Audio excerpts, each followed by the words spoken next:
প্রিয় টেকনিশিয়ান ভাই ও বন্ধুরা, সবাই কেমন আছেন? যে যেখান থেকে ভিডিওটি দেখছেন, আশা করি সবাই অনেক ভালো আছেন। বন্ধুরা, আপনাদের দোয়া ভালোবাসায় আমি অনেক ভালো আছি।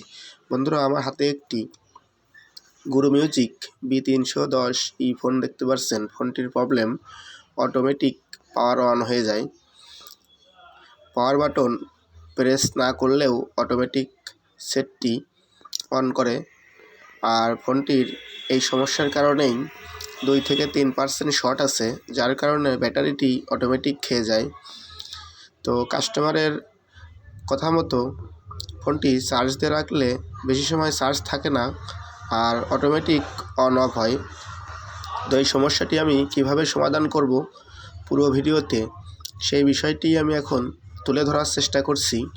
মনোযোগ সহকারে ভিডিওটি দেখলে আশা করি যে এই সমস্ত টেকনিশিয়ান ভাই বেরাদার কাজটি জানেন না বা এই সমস্ত সমস্যা নিয়ে বুঝতে পারেন না কোথা থেকে কাজটি করবেন, সেই সমস্ত টেকনিশিয়ান ভাই কাজটি দেখলে আশা করি আপনাদের উপকারে আসবে।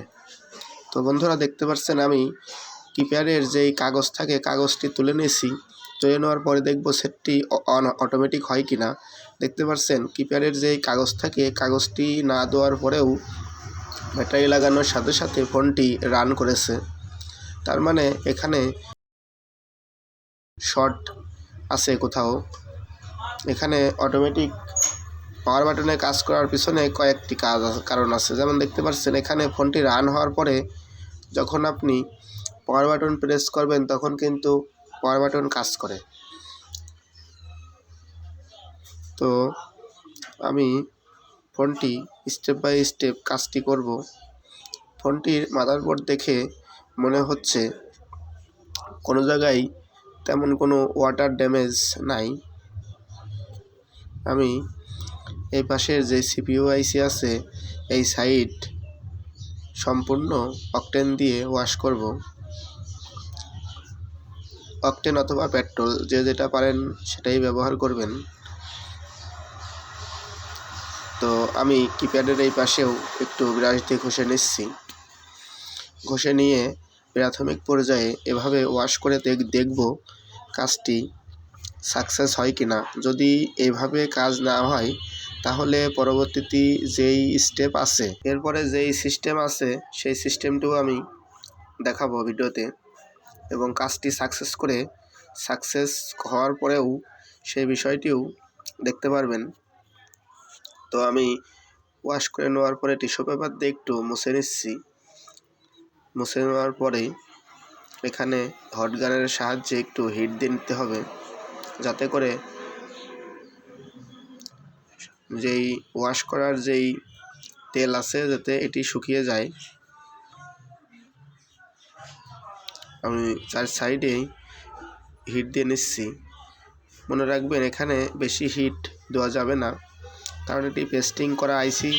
এই কারণে বেশি হিট লাগলে আইসিটি ভিতর থেকে বলটি এলোমেলো হয়ে সেটটি ডেড হয়ে যেতে পারে।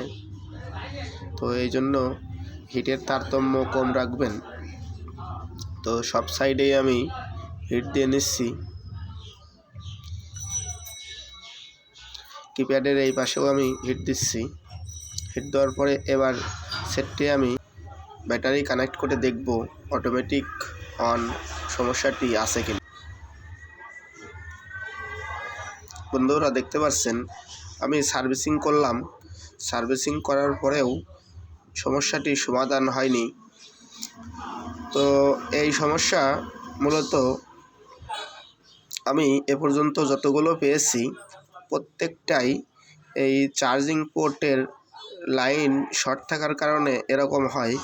তো আমি চার্জিং পোর্টটি সুন্দরভাবে তুলে নিয়ে তারপরে যেই লাইনগুলো শর্ট আছে সেইগুলো ক্লিন করে সোল্ডারিং করে তারপরে দেখব সেটটি সমাধান হয়েছে কিনা। তো বন্ধুরা, দেখতে পাচ্ছেন আমি চার্জিং পোর্টটি তোলার প্রসেস করছি। এখানে একটু পেস্ট দিলাম। পেস্ট দেওয়ার পরে নরম হলো, তারপরে সহজে উঠে আসলো। তো এটি হলো পুরাতনটা।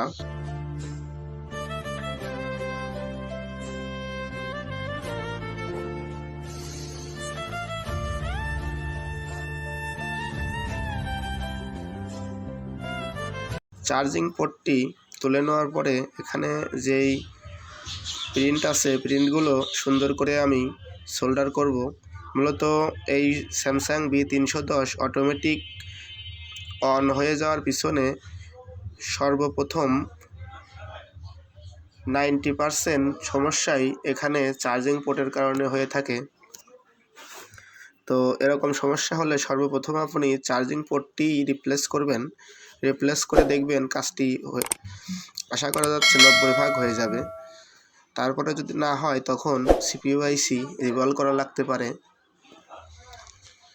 তো আমি চার্জিং পোর্টটি তুলে নেওয়ার পরে এখানে ব্যাটারি কানেকশন দিয়ে দেখব সেটটি অটোমেটিক রান করে কিনা।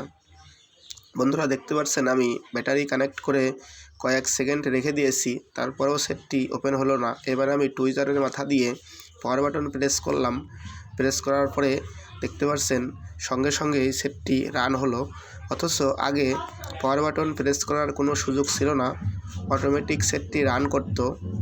তো আমি এবার যেই বাটনের স্টিকার আছে সেটি দিয়ে নিচ্ছি। স্টিকার দিয়ে নিয়ে দেখব আমি এখানে বাটনগুলো কাজ করে কিনা।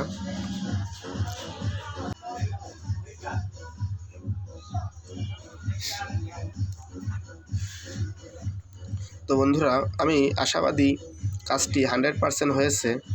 তো এইবার আমি নতুন করে আবার চার্জিং পোর্ট লাগিয়ে দেখব যে চার্জ নেয় কিনা সেট। তো চার্জ যদি না নেয় তাহলেও অন্য একটি সিস্টেম আছে, সেই সিস্টেমটি পরে দেখাবো। আগে দেখব চার্জিং পোর্ট লাগিয়ে চার্জ হয় কিনা। নতুন একটি চার্জিং পোর্ট আমি লাগিয়ে নিয়েছি। সময় সংক্ষেপের কারণে আমি চার্জিং পোর্টটি লাগানো এখানে হাইড রেখেছি। তো বন্ধুরা দেখতে পাচ্ছেন এখানে চার্জিং পোর্ট লাগানোর পরে সেটটি অটোমেটিক রান করে নাই এবং সম্পূর্ণভাবেই চার্জ হচ্ছে। তো আমি পাওয়ার বাটন প্রেস করলাম, প্রেস করার পরে তখন দেখলেন সেটটি রান হলো। তো বন্ধুরা নতুন নতুন ইনফরমেশন, নতুন নতুন সমস্যা নিয়ে আমি কিপ্যাড ফোন, অ্যান্ড্রয়েড ফোন সমস্ত ফোনই নিয়ে আমার চ্যানেলে আমি ভিডিও আপলোড করি।